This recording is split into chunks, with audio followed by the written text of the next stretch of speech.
तरीके से अचानक प्रेस कॉन्फ्रेंस करना और पहले ही दोष रोप देना, दोष को मर देना, वो भी सरकार के ऊपर जिनके हाथ में चुनाव है नहीं, ये क्या इंडिकेट है? क्या तेजस्वी यादव खुद को उतना सक्षम नहीं समझ रहे थे कि उनको अंतोगत्वा जो राजद सुप्रीमो है उन्हें लाना पड़ा? कितनी समस्याएं हुई, एसटीईटी कहीं अभी कैंडिडेट को देख ले, हम फिर से दरोगा कहीं कैंडिडेट को देख ले, या बीएसएससी का मामला जो है बहुत ज़्यादा गरमाया हुआ है। तो इन सभी में एक बार भी तेजस्वी यादव किसी भी आयोग के अधिकारी से पूछे तक नहीं कि आखिर आप लोग किस कारण से देरी कर रहे हैं। देखिए, बोलना एक अलग चीज़ है, करना दूसरा चीज़ है। कन्हैया भी अपने आप को छात्र नेता कहते हैं, लेकिन किस छात्र आंदोलन में हो रहे हैं वो आज तक? बिल्कुल। क्या आज तक बिहार में किसी भी विश्वविद्यालय का ही जो है वो विश्वविद्यालय का मुद्दा ही वो संभालने के लिए कभी आए हुए हैं यहाँ पर कि आप भाई 5 साल में यहाँ क्यों ग्रेजुएशन हो रहा है? और आखिरकार तेजस्वी यादव को अंतिम 2 दिनों में रोजगार का मामला कहाँ से याद आ गया? इसके पहले तक वो अटैक कर रहे थे निजी मामलों पर। जो वहां पर लोग मौजूद थे, जिसके बारे में नीतीश कुमार भड़क भी गए थे, आपको याद होगा, मन से उन्होंने कहा था कि ये 15-20 लोगों की भीड़ है, प्रायोजित भीड़ है। मुख्यमंत्री ने सही कहा था, ये बात गलत नहीं कहा था। इसी तरह कहा कि बिहार पुलिस को हमें विश्वास नहीं है, सेंट्रल पैरामिलिट्री फोर्स बुलाया जी, और क्योंकि बिहार पुलिस को जदयू के कार्यकर्ता मानते हैं। ऐसा बोलना एकदम गलत है, ऐसा नहीं बोलना चाहिए। आखिरकार जमीन पर बिहार की जनता के बीच तेजस्वी कितनी बार गए हैं तो नगण्य है। कोई भी आपदा हो बिहार में, कई बार हमने कैमरा पे कहा है, ये बात आदेश पुरी भी कहे हैं कि चाहे पटना का वाटर लॉगिंग हो, मुजफ्फरपुर का चमकी बुखार हो, कोरोना ही देखिए ना, अभी 2 महीने तक वो बिहार से गायब थे। 2019 का लोकसभा चुनाव खत्म हुआ, 2.5 महीने तक, 50-60 दिनों तक तेजस्वी यादव बिहार से गायब थे। अरे उनसे ज्यादा तो जमीन पे तेज प्रताप यादव दिखते हैं। इसी बार कोविड में बिहार के करीब 12 जिलों का यात्रा किया था तेज प्रताप यादव ने। हाजीपुर के सदर अस्पताल में गए, गोपालगंज गए जो कि उनका गृह जिला है, दरभंगा में मेडिकल कॉलेज हॉस्पिटल जाते हैं, मुजफ्फरपुर का एसकेएमसीएच जाते हैं, पीएमसीएच जाते हैं। तो उनसे तो ज्यादा एक्टिव तेज प्रताप दिखते हैं ग्राउंड पे। हम वोट मांगे तो कैसे मांगे, और अगर उन्हें वोट नहीं मिलता है, उनका इंटरनल सर्वे बता रहा है शायद कि वो हार रहे हैं, तो यही कारण है कि बौखलाहट में अभी वो बिहार पुलिस को जेडीयू का कार्यकर्ता बता रहे हैं। नमस्कार, द इंडिया टॉप देख रहे हैं आप। बिहार की राजनीति में इन दिनों कई चर्चे हैं। सबसे पहले बिहार में 2 सीटों पर उपचुनाव हो रहे हैं, उसको लेकर चर्चा थी। लालू प्रसाद यादव के आने की चर्चा थी, लेकिन राजद के द्वारा यह तय नहीं किया गया था कि लालू प्रसाद यादव कब आएंगे, और अचानक से वो बिहार आते हैं। इसके बाद प्रचार प्रसार भी करते हैं। साथ ही आपको बता दें कि तेजस्वी यादव आज प्रेस कॉन्फ्रेंस भी करते हैं। ऐसे मौके पर प्रेस कॉन्फ्रेंस करते हैं जब चुनाव प्रचार थम गया है, और प्रेस कॉन्फ्रेंस के माध्यम से वो क्या दर्शाना चाहते हैं, इस बात की चर्चा जदयू नेताओं ने पहले ही कर दी है। यही तमाम मुद्दे हैं बिहार में, और कहा यह जा रहा है कि ये राजद की बौखलाहट है। राजद की बौखलाहट का नतीजा है कि आज का प्रेस कॉन्फ्रेंस किया गया है, और इसमें कई अहम मुद्दे भी रखे गए हैं। चुनाव में धांधली के मुद्दे भी थे, रोजगार के मुद्दे भी थे, अन्य मुद्दे थे। इन्हीं सभी मुद्दों पर आज चर्चा होगी, और सबसे पहले हम चाहेंगे उदित आर्यन से कि अपनी प्रतिक्रिया दे। आज की चुनावी जो रैलियां खत्म हो गई हैं और अब तेजस्वी यादव ने प्रेस कॉन्फ्रेंस किया है, तो क्या लगता है आपको, इसको किस तरीके से देखते हैं? देखिए, आज जो प्रेस कॉन्फ्रेंस तेजस्वी यादव ने किया है उसमें बेरोजगारी का मामला भी उठाया है उन्होंने। बेरोजगारी पर आदेश पुरी बताएंगे जी, लेकिन जब आप बौखलाहट शब्द इस्तेमाल कर रहे हैं तो ऐसा नहीं है कि सिर्फ राजद में ही बौखलाहट है। जितने भी प्रत्याशी वहां से चुनाव लड़ रहे हैं, चाहे वो निर्दलीय ही क्यों ना हो, लोजपा के प्रत्याशी क्यों ना हो, सत्तारूढ़ दल जदयू के प्रत्याशी क्यों ना हो, सभी में बौखलाहट है। लेकिन उस बौखलाहट को जनता के सामने जिस पार्टी ने रख दिया वो राजद है। आखिरकार आज के प्रेस कॉन्फ्रेंस का क्या मतलब था? चुनाव प्रचार करके लौटे हैं, और उनके पिता भी लालू प्रसाद यादव भी चुनाव प्रचार करके लौटे हैं। तो इस प्रेस वार्ता में आप थे सन्नी, वहां से लाइव किए हुए थे। आप खुद बताइए, आप खुद सोचिए कि आखिरकार चुनाव का भी वोटिंग तक नहीं हुआ है। परसों 30 अक्टूबर को मतदान होना है, और उसके 2 दिनों के बाद 2 नवंबर को मतदान की गणना होगी। आखिरकार अभी से ये आरोप लगाना कि वोट में गड़बड़ी होगा, काउंटिंग में गड़बड़ी होगा, सरकार गड़बड़ कर सकती है। अरे भाई, सरकार कैसे गड़बड़ करेगी? निर्वाचन आयोग के हाथ में है सब कुछ।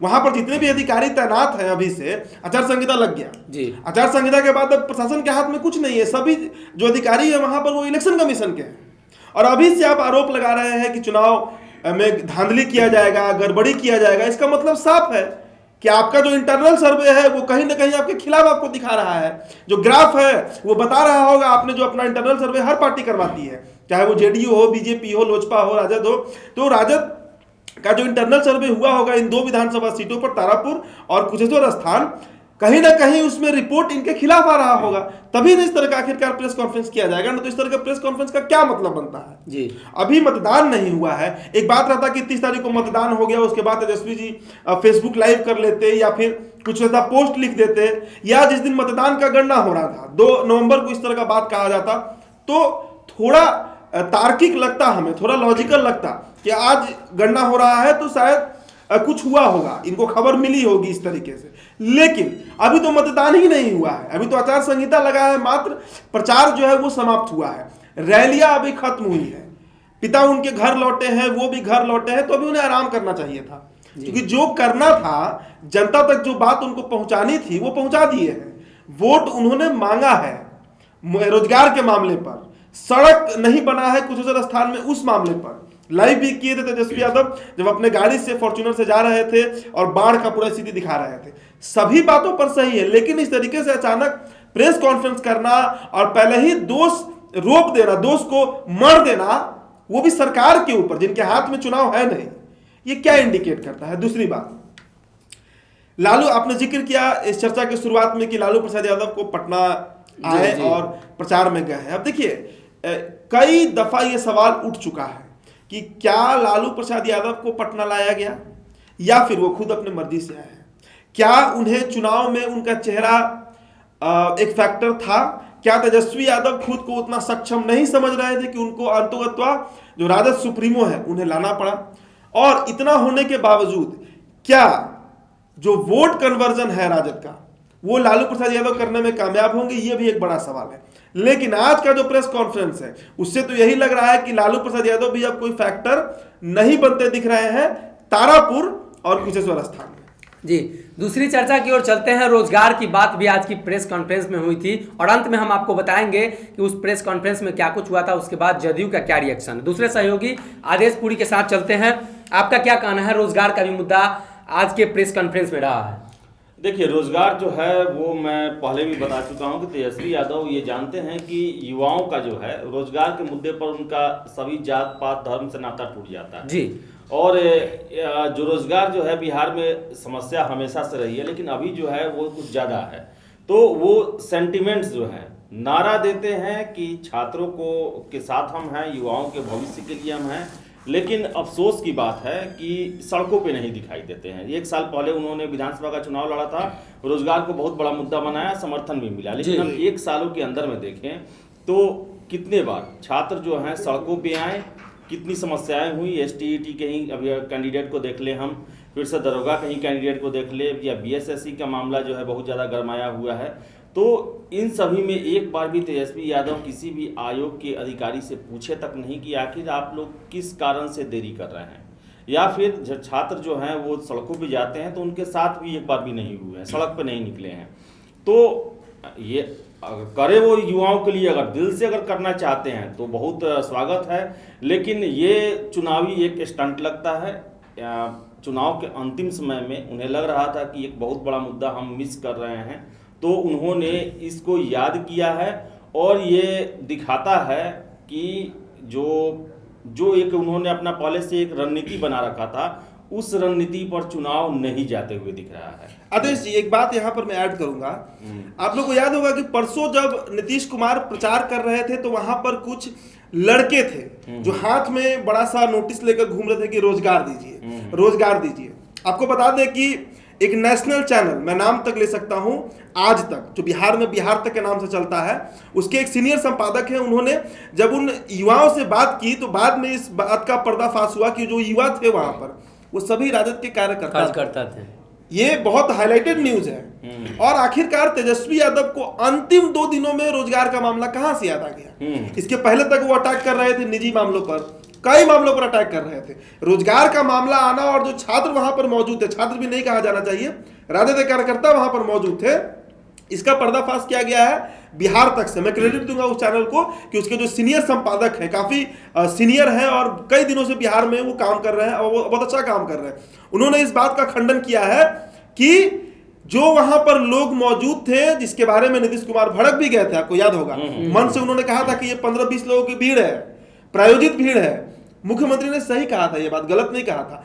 अब हो सकता है कि वो तेजस्वी यादव के संपर्क में नहीं हो, लेकिन वो राजद के कार्यकर्ता थे, इस बात की पुष्टि एक नेशनल चैनल ने कर दिया था। लेकिन ये एक बात ये भी सही है कि छात्रों में नाराजगी है। बिल्कुल, वो तो है। और मैं आपको बताऊं कि 2020 के इलेक्शन में मैं कितने शिक्षकों से, उसमें शिक्षा का आंदोलन चल रहा था, शिक्षकों के संपर्क में था, उन्होंने नीतीश कुमार के खिलाफ वोटिंग किया था नाराजगी के चलते।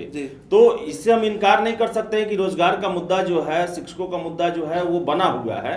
बावजूद इसके तेजस्वी यादव भी कोई ऐसा ये नहीं है कि उनके लिए ही ये इलेक्शन लड़ रहे हैं, वो इनके लिए ज़्यादा सूटेबल है क्योंकि वो सरकार से नाराज है, नाराजगी है, सरकार सॉर्ट आउट भी कर रही है। शिक्षकों के लिए उन बैठक भी हुई, समिति भी बनाया गया, और एग्जामिनेशन जो है बिहार में उसमें है, तो उसमें मैं सबसे ज़्यादा गड़बड़ी तो आयोग की मानता हूँ। आयोग के ऑफिसर जो हैं वो सही तरीके से एग्जाम को कंडक्ट नहीं कराते हैं, पारदर्शिता का ख्याल नहीं रखते हैं, लेकिन सरकार उनकी है तो जिम्मेवारी उनकी भी बनती है, इसमें हम इनकार नहीं कर सकते हैं। लेकिन तेजस्वी यादव, देखिए, बोलना एक अलग चीज है, करना दूसरा चीज है। कन्हैया भी अपने आप को छात्र नेता कहते हैं, लेकिन किस छात्र आंदोलन में हो रहे हैं वो आज तक? बिल्कुल। क्या आज तक बिहार में किसी भी विश्वविद्यालय का ही जो है वो विश्वविद्यालय का मुद्दा ही वो संभालने के लिए कभी आए हुए हैं यहाँ पर कि आप भाई 5 साल में यहाँ क्यों ग्रेजुएशन हो रहा है? बिहार का 90% कॉलेज है, वहाँ पर जो है पठन पाठन का कार्य जो है अच्छे तरीके से नहीं चल रहा है। तो ये तो कभी कहने के लिए नहीं है। तो देखिए, छात्रों के नाम पर पॉलिटिक्स करना ये काफी आसान है। चिराग पासवान भी हैं, वो भी आते हैं, बीएसएससी का आंदोलन चलता है, हम ये करेंगे वो करेंगे, 10 मिनट में अपना फोटो खिंचवाएं, बाइट दिए, निकल गए। लेकिन आप देखिए कि रिजल्ट क्या हुआ। रिजल्ट अभी भी वही है कि जो छात्र परेशान था, जो युवा परेशान थे, आज भी परेशान है। तो कहने का मतलब ये है कि सरकार ही इनके लिए कुछ कर सकती है। विपक्ष जो दबाव बनाना चाहिए वो दबाव नहीं बना पा रहे। और देखिए, और छात्र जो है ना, अभी वो फ्रस्ट्रेटेड हैं, जो भी उनकी फेवर में बात करता है उसके समर्थन में चले आते हैं। तो ऐसा ये नहीं, दो वही तेजस्वी यादव जो हैं वो अंतिम समय में वो चाहते हैं कि अगर कुछ गड़बड़ी हो रहा है, आपने कहा कि इंटरनल सर्वे हुआ है जिसमें लग रहा है कि जो जीत जो है वो एकदम सटीक नहीं दिखाई दे रहा है, तो यही कारण है कि इन सभी मुद्दों को उठा रहे हैं। फिर से उन्होंने पीसी किया, पीसी करके कहा कि बिहार पुलिस पर हमें विश्वास नहीं है, सेंट्रल पैरामिलिट्री फोर्स बुलाया गया है, और क्योंकि बिहार पुलिस को वो जदयू के कार्यकर्ता मानते हैं। ऐसा बोलना एकदम गलत है, ऐसा नहीं बोलना चाहिए। देखिए, चुनाव हार जीत ये दूसरा जगह है, हारते हैं, जब आप मैदान में आए हैं तो आप हारेंगे जीतेंगे, लेकिन जो व्यवस्था जो है जिसे पूरी दुनिया मानती है, आज इंडिया का इलेक्शन जो है उसे देखने के लिए कितने देश के जो है इलेक्शन कमीशन के सदस्य आते हैं देखने के लिए कि इतने बड़े जनसंख्या, इतने बड़े भूभाग, भौगोलिक परिस्थिति में कैसे इलेक्शन ले लिया जाता है, वो भी अनफेयर। बिल्कुल अनफेयर नहीं होता तो सोचना चाहिए तेजस्वी यादव उतना सीट कैसे ला पाते। अगर अनफेयर नहीं होता, अनफेयर अगर होता अगर ये इलेक्शन, तो जदयू को 43 ही क्यों आता, उन्हें 80 भी आ सकता था। तो ये अगर ये होता, अगर अपने मर्जी से घुमाया जाता इलेक्शन कमीशन को, तो कभी उनके पिताजी की भी सरकार नहीं जाती, कभी जदयू को जो है वो गठबंधन ही नहीं करना पड़ता। अकेले सरकार का ये बात रहता तो दिल्ली हमेशा बीजेपी जीतती। तो ये तो बात हुआ कि जिस तरह मायावती इलेक्शन हारी यूपी में 2017 का, तो उन्होंने ईवीएम को दोष दे दिया। मीन्स आप अपने आप को अपने खिसकते हुए जनाधार को स्वीकार नहीं कर रहे हैं और व्यवस्था को दोष दे रहे हैं, ये गलत है।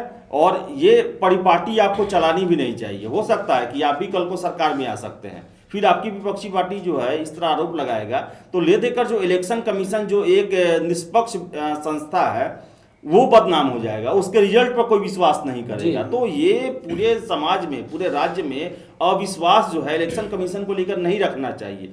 ये चीज नहीं कहना चाहिए कि ऐसा हो सकता है, वैसा हो सकता है। देखिए, कुछ गड़बड़ी तो है, वो जनरली 1-2% तो होता ही होता है, वो गिनने में होता होगा, वो वोटिंग डालते समय में होता होगा, ह्यूमन एरर है, वो आप कितना भी आप उसको सुधारेंगे वो होना ही होना है।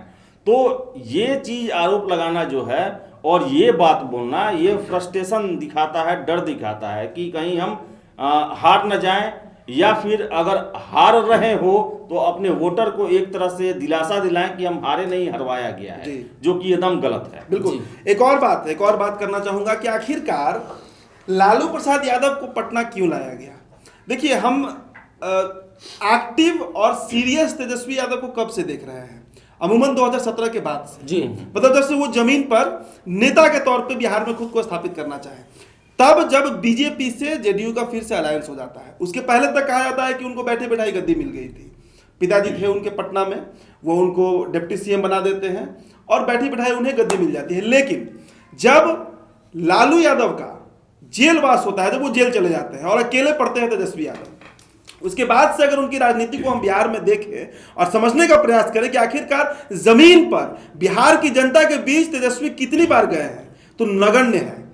कोई भी आपदा हो बिहार में, कई बार हमने कैमरा पे कहा है, ये बात आदेशपुरी भी कहे हैं कि चाहे पटना का वाटर लॉगिंग हो, मुजफ्फरपुर का चमकी बुखार हो, कोरोना ही देखिए ना, अभी 2 महीने तक वो बिहार से गायब थे। 2019 का लोकसभा चुनाव खत्म हुआ, 2.5 महीने तक, 50-60 दिनों तक तेजस्वी यादव बिहार से गायब थे।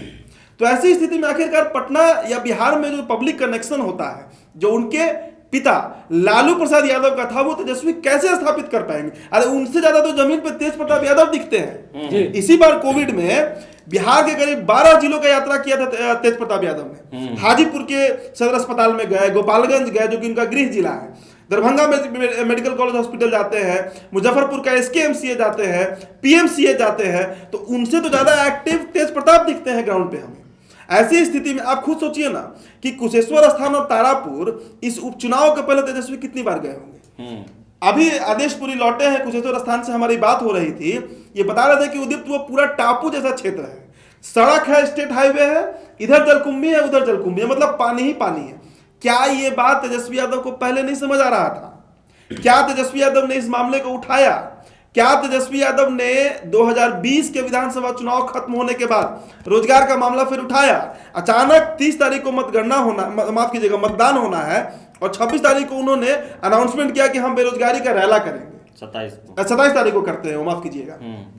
तो चुनाव के 3 दिन पहले आपको बेरोजगारी का रैला याद आता है, चुनाव के 2 दिन पहले आपको याद आता है, 10 दिन पहले माफ कीजिएगा, कि उनके पिता पटना आ जाए और उनका चुनाव प्रचार कर दे ताकि वो 2 सीट निकाल जाए और निकाल के फिर क्रेडिट ले जाएंगे। पूरी तरह जो क्रेडिट होगा वो तेजस्वी यादव को मिल जाएगा। ऐसे राजनीति नहीं होता है।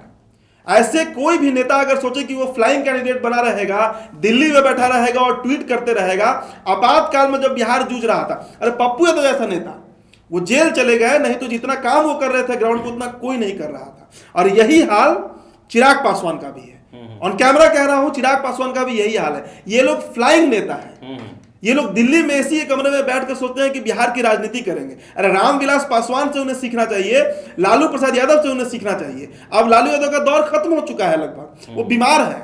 अगर चले गए तो कहिए कि वो एहसान किए अपने पुत्र के ऊपर, पुत्र मोह में वो गए हैं। अब उनका कोई बहुत राजनीतिक शेष नहीं दिख रहा है।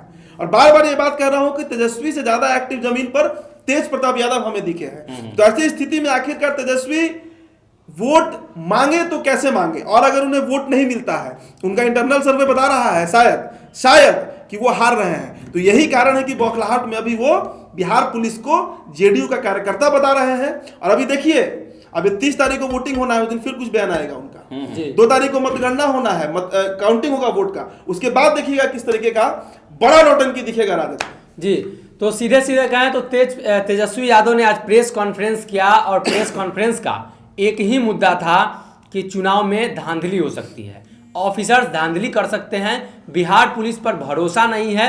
ये वही बिहार पुलिस है जिन्होंने तेजस्वी यादव और यूँ कहें तो पूरे बिहार के जो राजनीतिक दल हैं उनके सुरक्षा का कमान संभाल रहे हैं। अगर हम बात करें बिहार में बिहार विधानसभा चुनाव 2020 की, तो 20 में सबसे बड़ी पार्टी लालू प्रसाद यादव की पार्टी राजद थी। उस समय धांधली उनको नहीं नजर आया था। और तीसरी तरफ बात करें तो आज के प्रेस कॉन्फ्रेंस में एक ये मुद्दा था बेरोजगारी का, जिस पर हमारे दोनों साथियों ने चर्चा की है। लेकिन सबसे बड़ी बात है कि आधे घंटे के प्रेस कॉन्फ्रेंस में आपके पास एक ही मुद्दा था कि चुनाव आयोग और चुनाव जो हो रहा है वो निष्पक्ष नहीं हो रहा है। तो ये बात आप ट्वीट करके भी रख सकते थे। बिल्कुल, आधे घंटे का प्रेस कॉन्फ्रेंस करने की जरूरत नहीं थी। और अभी आप 1 महीने से मीडिया से लगातार बातचीत कर रहे हैं, आपके हाथ में लगातार माइक है, फिर भी आपको प्रेस कॉन्फ्रेंस करने की जरूरत पड़ जाती है। तो कहीं ना कहीं इसके पीछे बौखलाहट है। आपको कुछ अंदाजा होगा कि आने वाले दिनों में हमारी स्थिति गड़बड़ हो सकती है। तो सारा का सारा दोष तेजस्वी यादव पर आएगा। इसलिए लालू प्रसाद यादव को भी बुला लेते हैं कि उनसे आने से कोई फायदा हो जाए। हालांकि बिहार में बेरोजगारी का मुद्दा काफ़ी अहम है और इसको लेकर बातचीत भी होती है, लेकिन सिर्फ चुनावी मुद्दा बनकर ये रह गया है। देखने वाली बात ये होगी कि जब चुनाव नज़दीक हैं, 2 सीटों पर ही हैं और इतना दमखम दिखाया जा रहा है, तो इसके बाद क्या कुछ नज़ारा होगा और बिहार की जनता को लुभाने के लिए कौन कौन से नए पैतरे और गढ़े जाएंगे, ये आने वाले दिनों में पता लग पाएगा।